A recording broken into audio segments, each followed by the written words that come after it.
Hello അസ്സാം വലൈക്കും welcome back to my channel. അപ്പോൾ പുതിയൊരു വ്ളോഗിലേക്ക് എല്ലാവർക്കും സ്വാഗതം. അപ്പോൾ ഞങ്ങൾ രാവിലെ സൂംബയൊക്കെ കഴിഞ്ഞ് നേരെ തീറ്റമുക്കിൽ എത്തിയിട്ടുണ്ട് കേട്ടോ. ഇവിടെ വേറൊന്നുമല്ല, ബ്രേക്ക്ഫാസ്റ്റിന് ഭയങ്കര ഓഫറാണ്. അൺലിമിറ്റഡ് ബ്രേക്ക്ഫാസ്റ്റ് ആണ് 6 ദിർഹംസിന് കേട്ടോ. അപ്പോൾ ഇന്ന് ഗ്രാൻഡിൽ വന്നതാണ്. ബ്രേക്ക്ഫാസ്റ്റ് സംഭവം അടിപൊളിയായിരുന്നു. ദോശ ഉണ്ടായിരുന്നു, ഇഡ്ഡലി, ഇടിയപ്പം, വെള്ളപ്പം, അതേപോലെ പാസ്ത, അങ്ങനെ ഒരുപാട് വെറൈറ്റി ഉണ്ടായിരുന്നു കേട്ടോ. ഏതെടുത്താലും 6 ദിർഹംസ് അത്രേ ഉള്ളൂ. അപ്പോൾ അതുകൊണ്ട് തന്നെ ഞങ്ങൾ കയറി ഞങ്ങൾ മൂക്കുമുട്ട ഫുഡും കഴിച്ച് നേരെ പുറത്തേക്ക് ഇറങ്ങിയിട്ട, കാരണം അവിടെ ചായ ഉണ്ടായിരുന്നില്ല. അങ്ങനെ നേരെ നമ്മുടെ സ്റ്റാർ വണ്ണിൽ വന്നിട്ട് ഉള്ള ചായയും കുടിച്ച് അങ്ങനെ നേരെ വീട്ടിലേക്ക് വന്നു. മക്കൾ രാവിലെ സ്കൂളിലേക്ക് പോയിട്ടുണ്ടായിരുന്നു കേട്ടോ. അപ്പം നിക്കായും ഹാസിമാണ് ഉള്ളത്. അപ്പോൾ രണ്ടുപേർക്കും ഇഡ്ഡലി ആക്കാമെന്ന് വിചാരിച്ചിട്ട് കുറേ ആയി ഇഡ്ഡലി ഉണ്ടാക്കിയിട്ട്. അപ്പം മാവ് ഞാൻ അരച്ച് വെച്ചിട്ടുണ്ടായിരുന്നു തലേന്ന്. അപ്പോൾ അത് നന്നായിട്ട് തന്നെ പൊങ്ങി വന്നിട്ടുണ്ട് കേട്ടോ. അങ്ങനത്തെ ഉപ്പൊക്കെ ഇട്ട് മിക്സ് ചെയ്ത് ഇഡ്ഡലിയും ചട്നിയും പിന്നെ അതേപോലെ ഇക്കാക്ക് ഫുഡും കൊടുത്തയക്കണം. അപ്പോൾ ഇന്നത്തെ വീഡിയോയിൽ ഇക്കാക്ക് 2 ദിവസമായിട്ട് പാക്ക് ചെയ്ത ഫുഡും കാര്യങ്ങളും ഹെൽത്തി ആയിട്ട് ഡയറ്റ് പ്ലാൻ ചെയ്യുന്നവർക്ക് ലഞ്ച് ബോക്സിലാക്കി കൊടുക്കാൻ പറ്റിയ റെസിപ്പീസാണ് കേട്ടോ കാണിക്കുന്നത്. 2 ദിവസമായിട്ട് കൊടുത്തയച്ച ലഞ്ച് ബോക്സ് പാക്കിംഗ് ആണ് ഇന്നത്തെ വീഡിയോയിൽ കാണിക്കുന്നത്. അപ്പോൾ സൂംബ കഴിഞ്ഞ് വരുമ്പോൾ കിച്ചണിലേക്ക് കയറുക എന്ന് പറഞ്ഞിട്ടുണ്ടെങ്കിൽ കുറച്ച് ബുദ്ധിമുട്ടാണ് കേട്ടോ. കാരണം നല്ല വർക്കൗട്ട് കഴിഞ്ഞിട്ടായിരിക്കും വരുന്നത്. പിന്നെ കുറച്ച് നേരം ഇപ്പോൾ ബ്രേക്ക്ഫാസ്റ്റ് കഴിച്ച് ചായയൊക്കെ കുടിച്ച് വന്നതുകൊണ്ട് അത്ര ഒരു പ്രശ്നമില്ല. എന്നാലും ടബാട്ട, എറോബിക്സ്, ടമ്മിയൊക്കെ വർക്കൗട്ട് ചെയ്ത് കഴിഞ്ഞ് കഴിയുമ്പോൾ വന്ന് കുറച്ച് നേരം റെസ്റ്റ് എടുത്തിട്ട് പിന്നെ എവിടെയെങ്കിലും കിടക്കണം എന്നുള്ളൊരു ഇതായിരിക്കും കേട്ടോ. അത്രയ്ക്ക് ബോഡി ടയേർഡായിരിക്കും. ഇത് സ്റ്റാർട്ട് ചെയ്ത സമയങ്ങളിലൊക്കെ ഞാൻ ഓൺ ബെഡായിരുന്നു കേട്ടോ. 2-3 ദിവസം എടുത്തു ഞാനൊന്ന് മര്യാദക്ക് നടന്നു തുടങ്ങാൻ തന്നെ. പിന്നെ അത് ബോഡി എന്തായാലും ശീലമായി. ഇപ്പോൾ ആ ഒരു പെയിൻ ഭയങ്കര ഇഷ്ടമാണ് കേട്ടോ. ഒരു നല്ല സുഖമുള്ളൊരു പെയിൻ എന്നൊക്കെ പറയില്ലേ, അങ്ങനത്തെ ഒരു പെയിനാണ് ബോഡിക്ക് വരിക. അപ്പോൾ നമ്മുടെ ഇഡലി സെറ്റായിട്ട് വന്നിട്ടുണ്ട് കേട്ടോ. പിന്നെ ഞാൻ റൈസ് ഉണ്ടാക്കാൻ പോവാണ്. അപ്പോൾ അതിന് വേണ്ടിയിട്ട് കുറച്ച് പാലക്ക് കട്ട് ചെയ്തത് ഫ്രിഡ്ജിലുണ്ടായിരുന്നു കേട്ടോ. അപ്പോൾ അത് ഓൾറെഡി കട്ട് ചെയ്ത് വെച്ചത് കൊണ്ട് അത് ഇട്ടിട്ട് കുറച്ച് റൈസ് ഉണ്ടാക്കാമെന്നാണ് വിചാരിക്കണേ. പിന്നെ പ്ലെയിൻ റൈസ് വേവിച്ചതും ഉണ്ടായിരുന്നു. അപ്പോൾ അത് രണ്ടും കൂടി മിക്സ് ചെയ്തിട്ട് പാലക്ക് റൈസ് പോലെ സെറ്റ് ചെയ്തെടുക്കാമെന്ന് വിചാരിച്ചു. ഇഡ്ഡലി ഒന്ന് ചൂടാറിയതിന് ശേഷം ഞാൻ കാസറോളിലേക്ക് ആക്കി വെക്കുന്നുണ്ട്. പിന്നെ അതിന് വേണ്ടിയിട്ട് നമ്മളുടെ തേങ്ങാ ചട്നിയാണ് കേട്ടോ ആക്കുന്നത്. അപ്പോൾ അതിന് വേണ്ടിയിട്ടും തേങ്ങ കുറച്ച് തിളച്ച വെള്ളമൊക്കെ ഒഴിച്ച് ഇതേ പുറത്ത് സെറ്റാകാൻ വേണ്ടി വെച്ചിട്ടുണ്ട്. അപ്പോൾ അതിന് ശേഷം നമ്മുടെ പാലക്ക് ഇട്ട് നന്നായിട്ടൊന്ന് മിക്സ് ചെയ്ത് ഒരു 2-3 മിനിറ്റിനുള്ളിൽ പാലക്ക് വേകുമല്ലോ. എന്നിട്ട് അതിലേക്ക് നമ്മൾ വേവിച്ച് വെച്ച റൈസും കൂടി ഇട്ടിട്ടുണ്ടെങ്കിൽ നമ്മുടെ പാലക്ക് റൈസ് റെഡിയായി. സത്യം പറഞ്ഞാൽ പാലക്ക് ഞാൻ തോരനാക്കാമെന്നാണ് കേട്ടോ ആദ്യം വിചാരിച്ചത്. അപ്പോൾ അത് ഓൾറെഡി വെന്ത് വന്ന സമയത്ത് ഞാൻ തേങ്ങയൊക്കെ ഇട്ട് തോരൻ പോലെ ആക്കി എടുത്തു. പിന്നെ ഞാൻ വിചാരിച്ചത് എന്തായാലും റൈസ് കുറച്ച് കുറവാണ്. അപ്പോൾ റൈസും പാലക്കും കൂടി മിക്സ് ചെയ്തിട്ടുണ്ടെങ്കിൽ അത് ബാലൻസ് ആവുമല്ലോ എന്ന് വിചാരിച്ചിട്ട് ഞാൻ അങ്ങനെ മിക്സ് ചെയ്തതാണ്. പക്ഷേ സംഭവം അടിപൊളിയായിരുന്നു കേട്ടോ, നല്ല ടേസ്റ്റ് ഉണ്ടായിരുന്നു. ഇക്ക വന്നപ്പോൾ തന്നെ എന്നോട് പറഞ്ഞത് പാലക്കിൻ്റെ റൈസ് നല്ല രസം ഉണ്ടായിരുന്നു എന്നാട്ടെ. എനിക്ക് തോന്നുന്നു തേങ്ങയൊക്കെ ആയിട്ട് എനിക്കത് ടേസ്റ്റ് ചെയ്യാനുള്ളതൊന്നും ഉണ്ടായിരുന്നില്ല, സംഭവം കുറച്ചുണ്ടായിരുന്നുള്ളൂല്ലോ. അപ്പം ഞാനത് അങ്ങനെ തന്നെ അങ്ങോട്ട് കൊടുത്തു വിടുകയാണ് കേട്ടോ ചെയ്തത്. അതിൻ്റെ ഇടയിൽ ഇഡ്ഡലിക്ക് ഞാൻ ചട്നി ആക്കിയിട്ടുണ്ടായിരുന്നു കേട്ടോ. തേങ്ങയൊക്കെ ഞാൻ ഓൾറെഡി പുറത്ത് ഇറക്കി വെച്ചിട്ടാണ് കേട്ടോ സൂമ്പയ്ക്കൊക്കെ പോകുന്നത്. ഇത് ഞാൻ തോരന് വേണ്ടിയിട്ട് പാത്രത്തിലേക്ക് ഇട്ടതാണ് കേട്ടോ. പിന്നെ റൈസ് നോക്കിയപ്പോൾ ക്വാണ്ടിറ്റി അത്രയും കുറവാണ്. അപ്പോൾ അതുകൊണ്ട് എല്ലാം കൂടി അങ്ങനെ മിക്സ് ചെയ്തെടുത്തപ്പോൾ അത്യാവശ്യം ക്വാണ്ടിറ്റിയിലായിട്ടാണ്. റൈസ് വളരെ കുറച്ച് മതി എന്ന് എപ്പോഴും ഇങ്ങനെ പറയും. പിന്നെ അത് നന്നായിട്ട് സെറ്റായി ഒരുമിച്ച് ആയിക്കഴിഞ്ഞ് കഴിഞ്ഞപ്പോൾ പാത്രത്തിലേക്ക് മാറ്റിയിട്ടുണ്ട്. പിന്നെ തലേ ദിവസം ചിക്കൻ്റെ മസാല കുറച്ചാക്കിയിട്ടുണ്ടായിരുന്നു കേട്ടോ. അപ്പോൾ അതിൻ്റെ കറി ബാക്കി ഉണ്ടായിരുന്നു. അപ്പോൾ അതും ഞാൻ ഉണ്ടാക്കുന്ന പാടെ ഫ്രഷായിട്ട് ഫ്രിഡ്ജിലേക്ക് എടുത്ത് വെക്കും കേട്ടോ, കൊടുത്തേക്കാനുള്ളത്. അങ്ങനെ അതും ചൂടാക്കിയിട്ട് വെക്കുന്നുണ്ട്. പിന്നെ വെജിറ്റബിളും ഫ്രൂട്ട്സൊക്കെയാണ് കേട്ടോ. ഇപ്പം മാങ്ങയുടെ സീസൺ ആയതുകൊണ്ട് തന്നെ ഇവിടെയും അത്യാവശ്യം നല്ല മാങ്ങകൾ കിട്ടാനുണ്ട് കേട്ടോ. അപ്പോൾ പാകിസ്ഥാനി മാങ്ങ നല്ല ടേസ്റ്റാണ്. അപ്പോൾ അത് അത്യാവശ്യം റേറ്റും കുറവാണ്. അപ്പോൾ നമ്മളെപ്പോഴും വാങ്ങിക്കാറുണ്ട് കേട്ടോ. അപ്പോൾ അത് ഒരെണ്ണം കട്ട് ചെയ്ത് ചെറിയ പീസായിട്ട് അതും വെച്ച് കൊടുക്കുന്നുണ്ട്. പിന്നെ അടുത്ത തട്ടിൽ നമ്മുടെ ബീട്രൂട്ടും ക്യാരറ്റൊക്കെ ഒന്ന് കട്ട് ചെയ്തിട്ട് അതും കുറച്ച് ഉപ്പും വിനീഗറൊക്കെ മിക്സ് ചെയ്തിട്ട് അതും കൂട്ടിയിട്ടാണ് കേട്ടോ കൊടുക്കുന്നത്. അപ്പോൾ നമ്മുടെ ലഞ്ച് ബോക്സ് ഡയറ്റ് ബാലൻസ്ഡ് ആവണമെങ്കിൽ എപ്പോഴും റൈസിൻ്റെ അളവ് വളരെ കുറവായിരിക്കണം കേട്ടോ. റൈസിന് പകരം നമ്മുടെ വയറ് ഫില്ല് ചെയ്യാൻ വേണ്ടിയിട്ട് ചിക്കനോ ഫിഷോ അങ്ങനെ എന്തെങ്കിലുമൊക്കെ എക്സ്ട്രാ ആഡ് ചെയ്യുക. അതേപോലെ വെജിറ്റബിളും ഫ്രൂട്ട്സൊക്കെ ആഡ് ചെയ്താൽ തന്നെ നമ്മളുടെ വയറ് ഫില്ലാവും കേട്ടോ. നമ്മൾ നോർമൽ റൈസ് ആണല്ലോ ഇപ്പോൾ നാട്ടിലൊക്കെ ആണെങ്കിലും സ്കൂളിലേക്കും നമ്മൾ ഹസ്ബൻഡിനൊക്കെ കൊടുത്തയക്കുമ്പോൾ നോർമൽ റൈസ് വളരെ കൂടുതലും കുറച്ച് കറി തോരൻ അങ്ങനെയൊക്കെ ആണല്ലോ പണ്ട് നമ്മൾ സ്കൂളിലും കൊണ്ടുവരുന്നതൊക്കെ അങ്ങനെയൊക്കെ തന്നെയാണല്ലോ. അപ്പോൾ ഒരു ഡയറ്റ് അല്ലെങ്കിൽ ബാലൻസ്ഡ് ഫുഡാണ് ആഗ്രഹിക്കുന്നതെങ്കിൽ ഇങ്ങനെ ഇൻക്ലൂഡ് ചെയ്തിട്ടുണ്ടെങ്കിൽ എല്ലാം നമ്മുടെ ഉള്ളിലെത്തുകയും ചെയ്യും, ഹെൽത്തി ആയിട്ട് ഫുഡ് കഴിക്കുകയും ചെയ്യാം കേട്ടോ. ഈ ലഞ്ച് ബോക്സ് ആമസോണിൽ ഇത് വാങ്ങിയതാണ് കേട്ടോ. ഒരുപാട് നാളായിട്ട് യൂസ് ചെയ്യുന്ന ലഞ്ച് ബോക്സാണ്. അപ്പോൾ കുറേ ആയിട്ട് ഞാൻ ഫുഡൊന്നും അങ്ങനെ കൊടുത്തയക്കാറില്ല, എപ്പോഴെങ്കിലുമൊക്കെ വന്ന് കഴിക്കലൊക്കെയാണ്.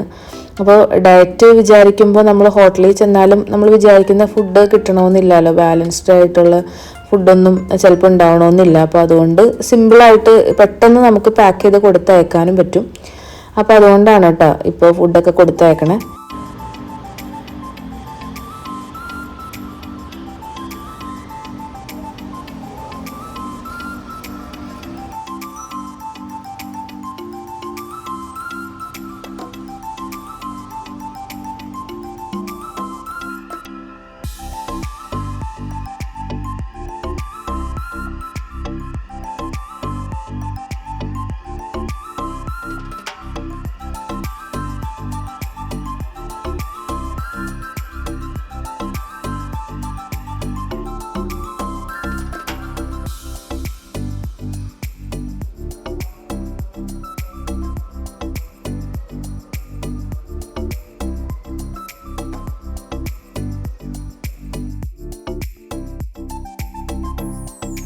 അപ്പോൾ ഇത് പിറ്റേ ദിവസം ഈവനിങ്ങിൽ ഉള്ള കുക്കിംഗ് ആണ് കേട്ടോ. അപ്പം ഞാനിപ്പോൾ എല്ലാ ദിവസവും രാത്രിയിലാണ് കുക്കിംഗ് ചെയ്യണത്. ചില ദിവസങ്ങളിൽ നമുക്കങ്ങനെ വരുമല്ലോ, ഉച്ചയ്ക്ക് ഫുഡും കാര്യങ്ങളൊക്കെ ഉണ്ടാവും. അപ്പോൾ പിന്നെ നമ്മൾ വൈകിട്ട് കുക്ക് ചെയ്യും, എന്നിട്ട് അതിൻ്റെ ബാക്കി ആൾക്ക് കൊടുത്തയക്കും. അങ്ങനെ ഒരാഴ്ചയോളം ഞാൻ അങ്ങനെ തന്നെയായിരുന്നു കേട്ടോ.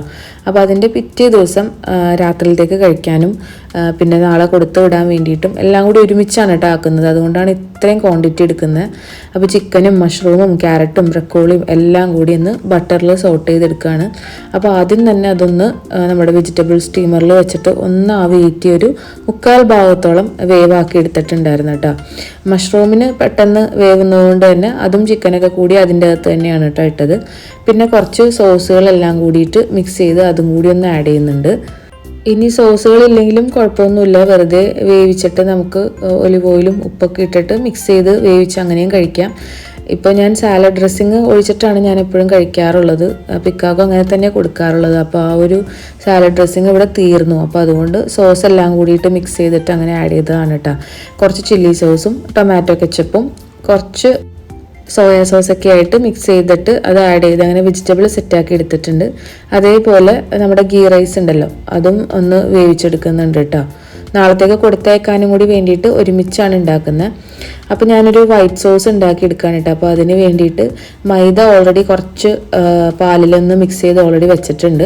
പിന്നെ പാലൊന്ന് തിളപ്പിച്ചെടുത്തിട്ട് അതിലേക്ക് മൈദയും ഒറിഗാനോ കുറച്ച് ചില്ലി ഫ്ലേക്സും ഉപ്പൊക്കെ ഇട്ടിട്ട് നന്നായിട്ടൊന്ന് തിക്കനാക്കി എടുക്കുക.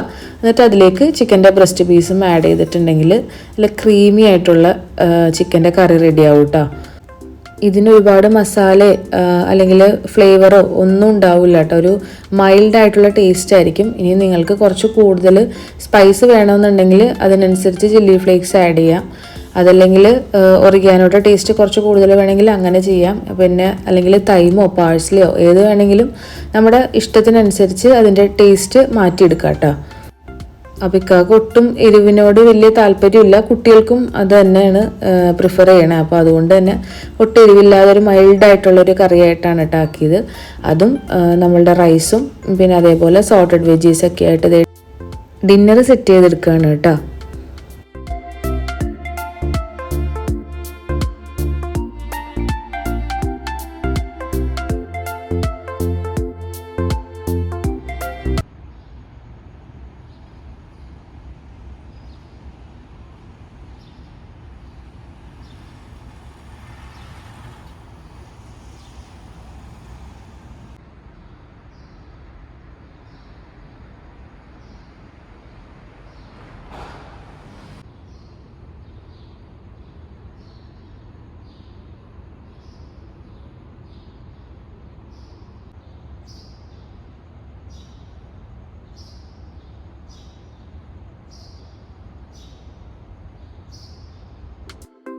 അങ്ങനെ ഇത് നെക്സ്റ്റ് മോർണിംഗ് ആയിട്ടുണ്ട് കേട്ടോ. അപ്പോൾ മക്കളെയൊക്കെ നൈസായിട്ട് ഞാൻ വിട്ടിട്ടുണ്ടായിരുന്നു. അവരുടെ വീഡിയോ കാര്യങ്ങളൊന്നും എടുത്തില്ല. അപ്പോൾ വെളുപ്പിന് പുറത്തുള്ളൊരു വീഡിയോ ഒക്കെ എടുത്തിട്ട് പിന്നെ അതങ്ങനെ അങ്ങോട്ട് നിർത്തിയിട്ടാണ്. അപ്പോൾ തലേദിവസം രാത്രി ഉണ്ടാക്കിയ ചിക്കനും റൈസൊക്കെ തന്നെയാണ് പിള്ളേർക്കും കൊടുത്തയച്ചത് കേട്ടോ.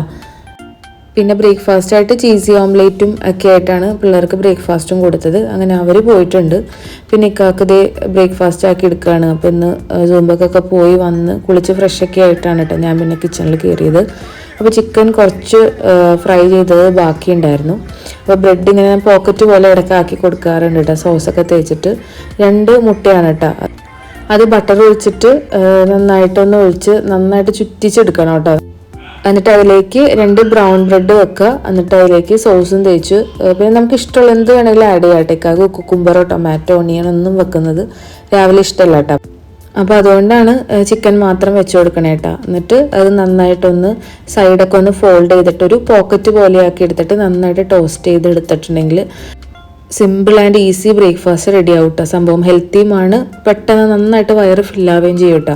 പിന്നെ നമ്മുടെ പ്രോട്ടീൻ പൗഡർ എന്തായാലും ഇപ്പോൾ നന്നായിട്ട് കുടിക്കുന്നുണ്ട് കേട്ടോ. പ്രോട്ടീനും അതേപോലെ ബനാനയും ആപ്പിളും ഒക്കെ കൂടി ഇട്ടിട്ട് ഷേക്കായിട്ട് അടിക്കുന്നത്.